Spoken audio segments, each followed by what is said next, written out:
Hello everyone, welcome. This is the 2023 verdict live on Channels Television. I'm Sean Kimbaloye in Abuja. Channels Television election program, which took off on the 1st of February, has been taking over your usual daily and Sunday political programs, Politics Today and Sunday Politics. And now, before we get into the program tonight, let's also remind you that the countdown, we are not keeping our eyes off it. It's 19 days to the 2023 elections. The Nigerians are anticipating the opportunity to elect their leaders in February this year. So get your PVC, everyone. I guess you have about only today left to do that, and keep your PVC and get it on election day and make your votes count. This program is interactive, and we want to get your views on the topics we have for discussion. So tweet to us and on these handles that will be showing on your screen using the hashtag 2023 verdict.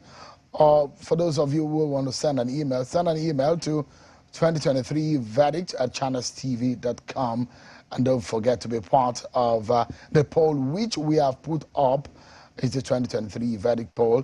And we asked a question: which of these issues would you like the presidential candidates to focus more on, either when campaigning or upon winning the election?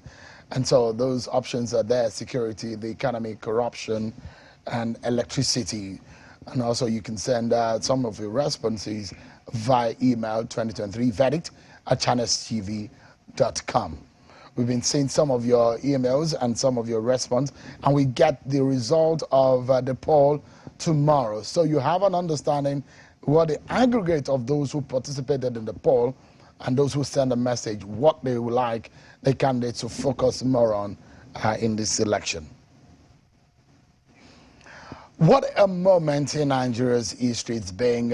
We were saying next year election just a few weeks ago, and now it has come to this month election, and it's now a matter of days.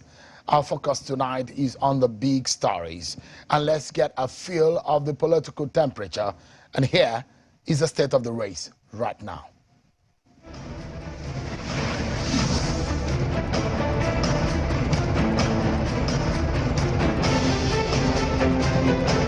President Muhammadu Buhari showed up for Bola Tinubu, the presidential candidate of the APC in Nasarawa State, where he told supporters of the APC that he will continue to campaign for Tinubu as the next president of Nigeria. I will continue to campaign for Bola Tinubu. The APC presidential candidate salutes the courage of President Buhari for offering a leadership that will rescue the nation from all its challenges. Today, I stand before you and make a pledge again that Nigeria will recover from all challenges. And in the camp of the Labour Party, the presidential candidate, Mr. Peter Obi, took his presidential campaign to Abeokuta, the Ogun State capital, over the weekend, where he assured citizens of the state of a new Nigeria built on the rule of law, fundamental human rights, probity, and accountability if elected president come the 25th of February. This year's election, let nobody come and tell you about tribe. Every tribe is hungry. There's no tribe that buys bread cheaper. Let nobody tell you about religion. No religion buys bread cheaper. Every tribe is suffering. Every tribe religion is suffering. Let nobody tell you it's his turn. It is your turn to take back your country. And in Rivers State, the governor Nyesom Wike has sent out a stern warning to the so-called cabals, reportedly trying to scuttle the February 25th and March the 11th general elections, asking them to desist from the plot, saying no to any form of interim government. Governor Wike said, quote, "Let nobody try to scuttle this election." Nothing will stop Opopo Koroma to the governor. Nothing. Yes, sir. So anybody when they do anything, make you vex, to go protest, to go fight, make any front capitalize on that. No way. To say they don't postpone election. No way. Angry government. No. The INEC chairman, Professor Mahmoud Yakubu, was giving an assurance that the Beavers machines will not fail on the 25th of February. The umpire conducted a mock accreditation exercise across the country yesterday, where the technology was again put to test to warm up for the presidential and National Assembly polls. So far, so good. Voters have been verified using their PVCs and then authenticated using their fingerprint or facial. In the 2 polling units we have visited so far, there is no report of failure. The machines have performed optimally. Mr. Oke Highway has been elected as the People's Democratic Party governorship candidate in Abia State. He is the immediate past chief of staff to Governor Okezie Ikpeazu. His emergence followed the death of the former flag bearer, Professor Uchenna Okone, who died on the 25th of January 2023. Following the death of Professor Okone, the PDP in the state held a primary on Saturday to replace the deceased candidate in accordance with the provisions of the Electoral Act 2022. Highway emerges Abia PDP governorship candidate to replace late Professor Ikane.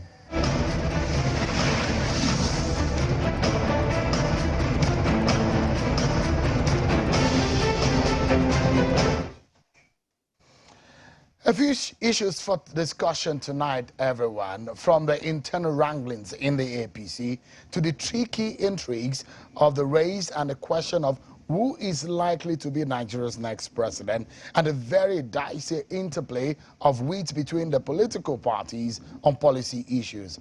We take up these issues to get some perspectives. And tonight, I'm being joined by a former governor of Edo State and the Deputy Director General of the APC in charge of operations.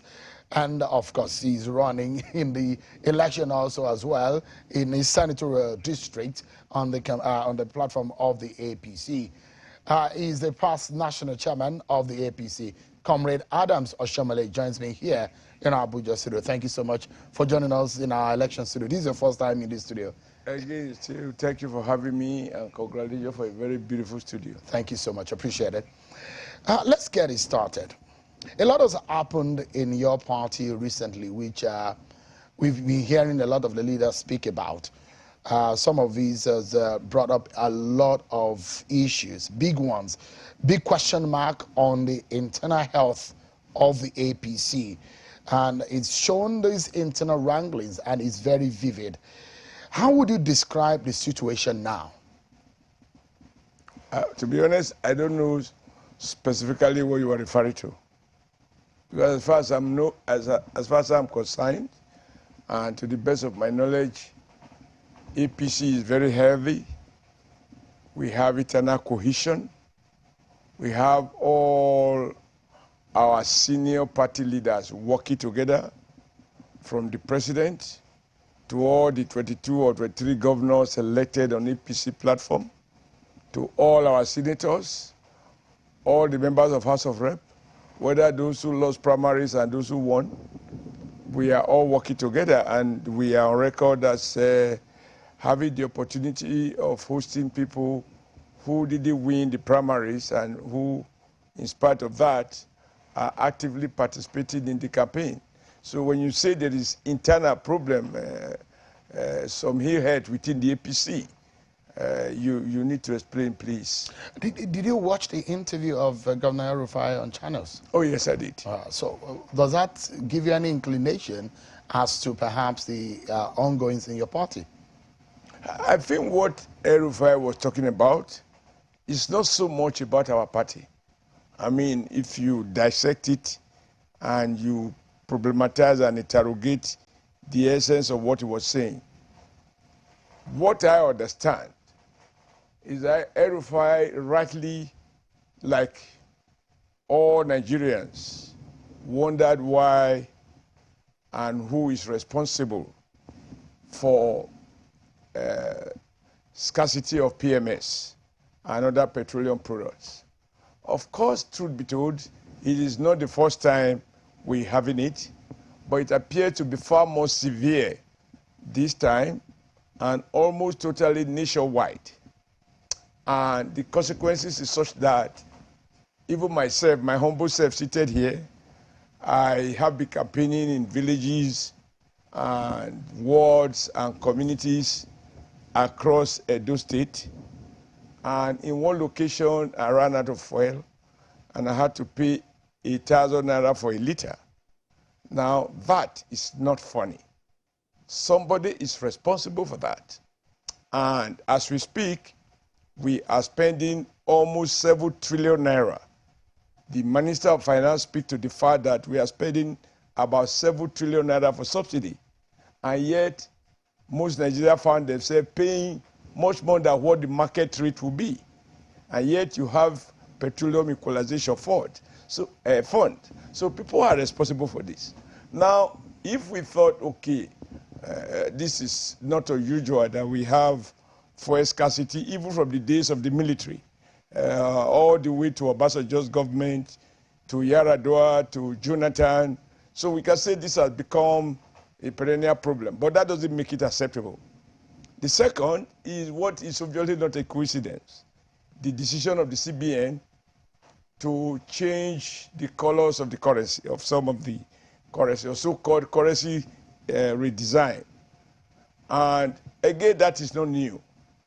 UK, I was there a couple of months back, and they have a new currency, new 20 pounds note, 50 pounds note, and it takes them about a year and a half, not only to sensitize the people, but to give them time to, in the course of, doing businesses, they retrieve the old ones and introduce the new one. But then suddenly CBN woke up to say that they resigned the currency. There was no consultation, not even within government. At least the Minister of Finance cried out, and he warned that there could be consequences, economic consequences, arising from this decision. And in one of the interviews I had with, I believe it was Arise Television, I said the least people should talk about in matters like this is not just the fact that you have acted within the law. You have the legal power, legally, to do certain things. But we are taught in basic leadership that whoever have power should pray for wisdom. And with wisdom, you will recognize that a population of 200 million people, you can't change policy overnight, like you change from a generator to NEPA and vice versa. But even worse is that you want me to change my old clothes by fire, by force. I'm willing to do so. I've actually acquired, you told me that there are new clothes to replace the old one. Now I have removed the old one, and the new one is not available. And you leave me naked. And then you tell me that I can't take more than 20,000 Naira from my own money in a country in which also partly in part because of the CBN monetary policies, which has led to massive devaluation of the Naira. A bag of rice in Naira terms costs 30,000 Naira. So if you spend 35,000 or 30,000 Naira to buy a bag of rice, CBN rolled out a policy that says you can't take more than 20,000 Naira. That is where the ATM is working, which means you will have to queue for a whole day to take money enough to pay for half a bag. And if you need to pay for a whole bag, you have to queue another day to raise 40,000 to be able to buy a bag of rice. This is not sensible. And so, I mean, you're not only a political elite. You're running for election, so you are reaching out, and you're running a grassroots election, so which you need to go to the grassroots to see people, so you can feel. You have had a fair share of these situation in terms of the fuel situation, which you described. So you see that there is a lot of problem. Nigerians are facing hard times. You suppose that this is artificially triggered. And to what end would you think that those who triggered this circumstance or this situation or economic hardship have in mind? Let me make a confession to you. After all, I'm a Catholic. We are supposed to confess. I was confronted by people, old men, pensioners, young people, mechanics, vulcanizers in rural communities. They are not living on government. In some communities, there is no presence of government. It is they and God. And they asked me, why are we imposing this hardship on them? I have to enter a disclaimer. I said, Nigerians, and I know it to be the truth, we did not elect the governor of the CBN. And so he may not be sensitive to the pains and anguish which the electorate are going through. And that is at the heart of what El-Rufai was referring to when he talked about sabotaging the election and affecting the APC. Now, let me try to explain what I think he meant. If you have pockets of riots, the type we saw in Ibadan, and what happened in Benin, that even men in uniform, soldiers, unable to get cash from banks, from ATM machines, had to go into University of Benin to compete for space, to break the queue in order to take, obviously, not more than 20,000 naira. And in the process, there is a scuffle between men in uniform and those they are supposed to protect, students. The rest is history. You have riots triggered by this process. A policy maker must not only look at what is lawful, it must look at its executive capacity to implement what it wishes to do. And Shehu, I thought it is the responsibility of the central bank to compel Nigeria banks to locate branches beyond what they consider to be economically viable. Which is why, for example, in my local government, I covered my senatorial zone, we have 6 local governments. Of the 6, only 1 local government has banks. The remaining 5 have no banks. And Edo is one of the oldest states in Nigeria, being part of Midwest, later Bendel, and now Edo. And yet, we have only 1 local government with banks. And so, even the most industrialized part of Edo State, like Okwela, where you have 2 giant cement factories, there is no bank there. And so, it was painful to me, and I was shocked. Because, you know, you and I sit in the city, we pontificate about elections, etc., etc. When a small farmer, a motor mechanic tells me, in the course of my campaign, that the POS operator in his neighborhood insists that he should pay 20%. So when he wants to withdraw 5,000, he has to part with 1,000. Nigeria is not exactly a banana republic. I'm shocked that the CBN could pursue this senseless policy. And let me be clear when I say senseless. It's not about the idea of changing currency. This governor has broken no new grounds because we have changed currencies before. And I dare say, check the records. When General Buhari changed the colors of the Naira, when he did in his first coming as military head of state, he did not forbid the banks from paying people in new notes. He did not impose restriction as to how much you can withdraw, provided it is your lawful money. To assume that every Nigeria is corrupt, that the motor mechanic is corrupt, and that this policy is meant to check corruption, the CBN is not part of the institutions charged with the responsibility of ensuring free, fair, and credible election. That is not in the act establishing the CBN. So when I hear argument that seems to criminalize and, in a sense, blackmail the political elite as though they are responsible. In fact, at the point I got angry and I said, if corruption is at the heart of CBN challenge, how do they explain that you, Shehu, because you host easily one of the most popular TV programs. And so if you were to report a camera, you can get $1 at 440 Naira to the dollar. And your cameraman, who knows nobody, he wants to pay his child school fees, he has to go to Wuse Market to buy the same dollar at 740 Naira. If that is not corruption, what is it? So I mean, wait a minute. Yeah. So I think what Erufai was saying is that if you have pockets of riots and protests, and because our armed forces, whether the police and obviously the army is not trained for that, to manage discontent, mass uprising, you may end up with a situation where you are unable to conduct election. And so it's not only APC that will lose, everybody will lose. Shehu, do you notice that even Atiku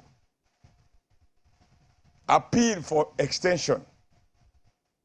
Citizens shouldn't beg government to extend the value of their legitimately earned money, because in a democracy, don't forget that what distinguishes democracy from dictatorship is popular participation, a sense of ownership of public policy. And so it is not enough, we can't be governed by decrees. If the president cannot govern by decree, nobody in Nigeria should govern by decree. We must be governed by our consent. So, we have parliaments. Yeah. So, and I asked the question, comrade, the CBN was reappointed by President Muhammadu Buhari. Yes. President Buhari is of the APC. Yes. We can then say this is an APC-led government. Can you excuse whatever is happening, the economic hardship on Nigerians, can you excuse the APC from all of this? Unfortunately, it's a very difficult question to answer. First, we can't deny the fact. And for me in particular, I was the national chairman, and I went around the 36 states campaigning for APC victory, both at the presidential, Senate, National Assembly, governorship, and even House of Assembly.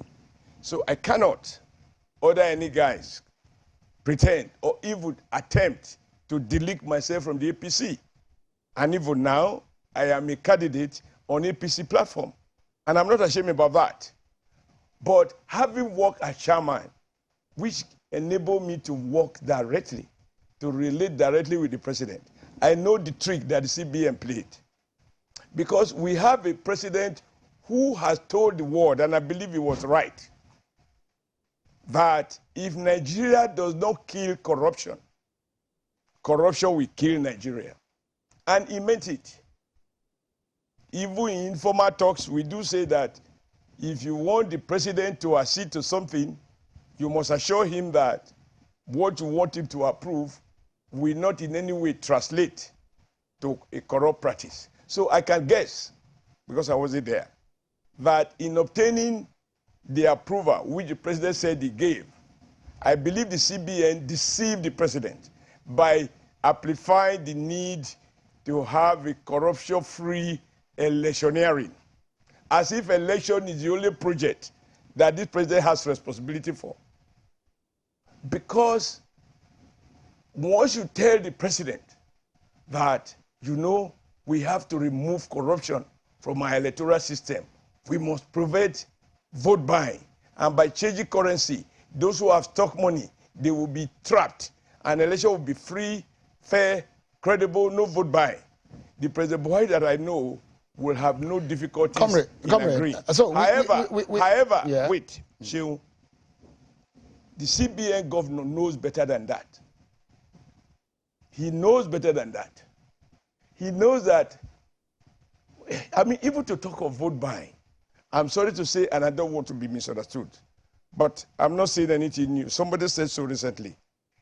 We have moved from a situation where all you need is to compromise the police and the INEC, and you write result, and they are declared. Then you start balancing the ballot papers later, to one in which those seeking election are now afraid of the electorate.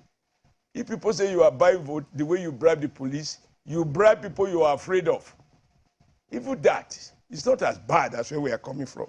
I am not justifying it. I am on record as launching one man, one vote and try to popularize it across Nigeria. I believe in it because if there is no free, fair election, people like me could have a chance to contest for governorship. The timing, excuse me, you could see that the intention of the bank is not to eliminate abuses, is to prevent the election from taking place. And let me ask you, even INEC will have to revise its budget if it budget to buy PMS to distribute election materials, and you now have to pay 500 Naira or even 1,000 Naira a liter, like I paid last week. Where will you find a difference? You're going to do a supplementary appropriation. If you have riot like you have in Ibadan, you had in Benin, I don't know elsewhere, and they were taking place simultaneously, and you are now dealing with the issue of protecting life and property, will election become a priority? So it is in that context that whoever scuttled the election will have scuttled the chances of APC winning the election. But I'm happy that even Atiku appealed for extension. But in my view, I think the National Assembly captured the mood of the people. And I'm happy about that because what distinguishes a dictatorship from democracy is the presence of parliament. They live and they represent 360 constituencies across the 774 local government in Nigeria. They are in touch with their people, and they have spoken. Nobody should lay claim to be more patriotic than the other. Now, those poor pensioners who were crying to me in Edo, what I have to do? I couldn't own up to the decision because I was not consulted. It's not a party decision, it was never debated at a party forum. So I believe that the governor of the bank just play on what he considered to be the president most, because president is truly committed to anti-corruption. And so he uses that to achieve other objectives. Although the governor of Kaduna State had given us yet another word in our political vocabulary, when he said elements in the villa, it used to be the cabals. Some people had said cabals and the element, they are the same thing, and a lot of people are wondering, who are these cabals while bringing this intentional hardship on Nigerians? We are due for a break. But before we go there, to that break, I would like you to tell Nigerians, you are a candidate of the APC. Yeah. You are a former governor under the APC. You are also the national chairman of the APC. How do you then, the national chairman, former, how do you then reconcile or convince Nigerians about these sort of situation, this economic hardship that they are facing in the face of the fact that your party is seeking a re-election? And how do you then describe what have been described, as a lackluster economic policy decisions of this government? Because you are going to the polls. How do you convince Nigerians? I think this is why Governor El-Rufai suggested that there are people who are working to ensure that APC is defeated, because by imposing policies that create this kind of hardship, I have seen a post which, I said Nigerians are very creative. You can't fault it, even though it's only half of the truth. And the guy said, they made us to queue to buy PMS. Then they made us, first they made us to queue to go against our own money from our bank. We are not government people, we are not corrupt. They've not accused us of corruption. But we queue to collect small of our own money. And then we took it to a petrol station or black market. We queue to get small PMS. And these people think we are going to queue again on election day to vote for the party that opposed this hardship.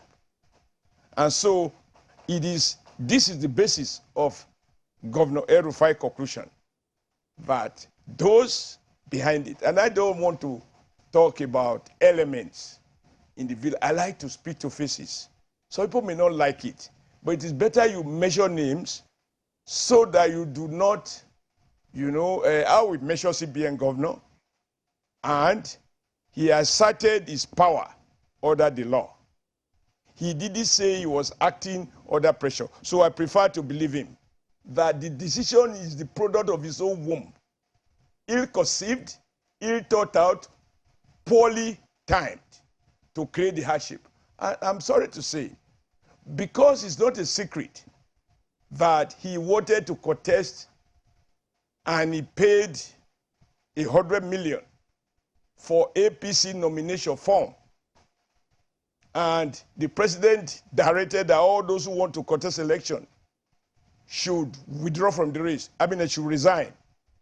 And I remember when he went to the villa, apparently to consult. On his way out, they asked him, have you been cleared? And he said there will be big news soon. The only news we have now heard is this change of currency.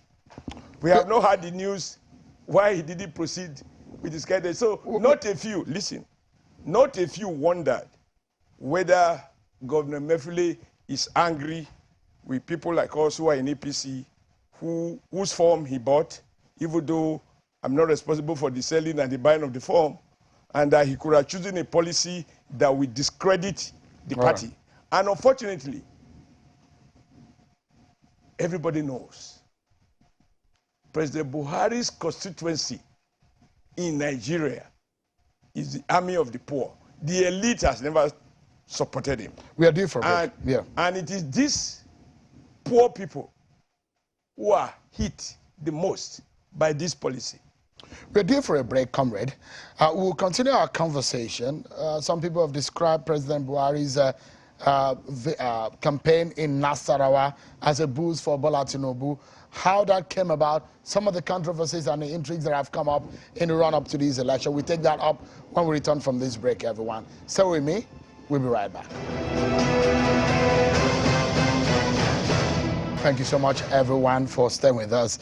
Comrade Adams Oshiomhole, the Deputy Director General of the APC Presidential Campaign Council and a former national chairman and former Edo State Governor, has been speaking with us on the program. I remember I was also former president of Nigeria Labour Congress. That's a long time ago. A lot of the Gen Zs and some of those who are watching that can't even remember that you are former Labour. That's why they need to be reminded. The reason why you still have the brown uniform that you always wear. Thank you so much, Comrade Adams, for joining us tonight. But quickly, before we get back to the conversation, let's get your messages and some of the responses to our poll question. Which of these issues would you like the presidential candidate to focus more on, either when campaigning or upon winning the election? That is a question we posed, which we asked you to go to our Twitter handle and get your response. These are some of the interesting responses that we're getting from you. From our email, Unwachuku Edmond Uche said, our economy needs to bounce back to normal. Nigerians are going through hell.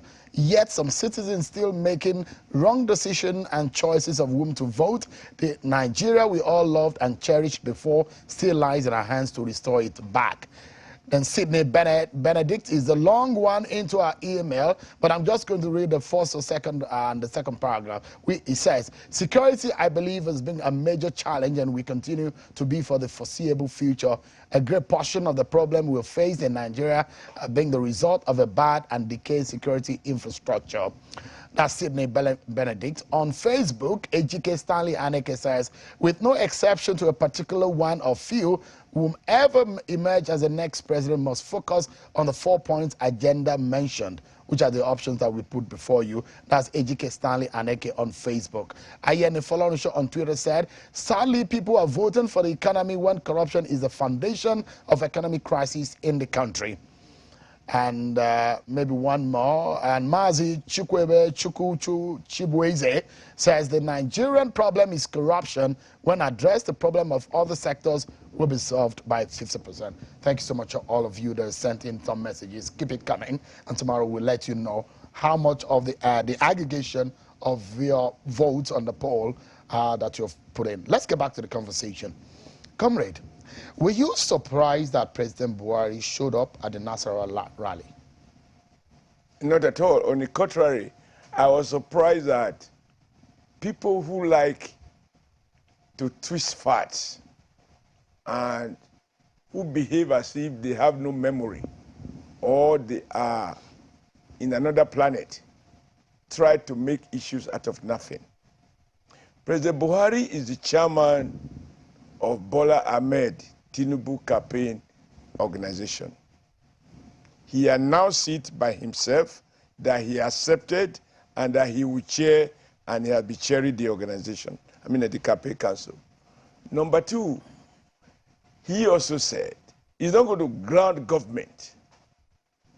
Even when he himself was a candidate, there were occasions we have to cancel some scheduled rallies when there are other state matters, whether at home or abroad, that he has to attend to. I can explain to you the two that he was not able to attend. One of them was in Ogun State. That day, President Buhari was in Senegal. It is no secret. The media reported it. And so I'm surprised that anybody other than those who thrive and flourish in scandal or mischief, we see his absence in Ogun as an issue when he was attending to state matters in Senegal. The second was Kwara. He informed us and he informed the candidate that he was going to whether Madagascar or Mauritius to attend to an African forum of heads of state. And so we have a choice to postpone to another day or he will be absent. And because the calendar is already choked, we are getting too close to the election, we decided that we can always go to Kwara and he will attend other subsequent events. Let anybody tell me which of the rallies we have attended since he started attending rallies that he's meant to attend, that he deliberately stayed off. In our calendar, I can show you the states that we feel he should attend and the state that we think we can go ahead without his presence, because, don't forget, whereas he's a supporter and the chairman of the Tinubu Campaign Council, he is first and foremost the president of the Federal Republic of Nigeria and the commander-in-chief of the Nigerian Armed Forces. No one expects him, like Tinubu is doing now, to move away from the State House for the next 30 days or 40 days. That is not realistic. So people choose to make issue out of nothing. Yeah, maybe, but his appearance yesterday was scheduled. It is not the result of any new development. So perhaps, comrade, just yes. a moment, because we don't have time a lot too. In Ogun and Akwa Ibom, your candidates openly and boldly criticized the policy of this government, talking about the issue of power, the economy woes in the country, the fuel scarcity situation. They believe, some believe that your campaign cannot cherry pick on what to take from the APC. You either disown it or own it.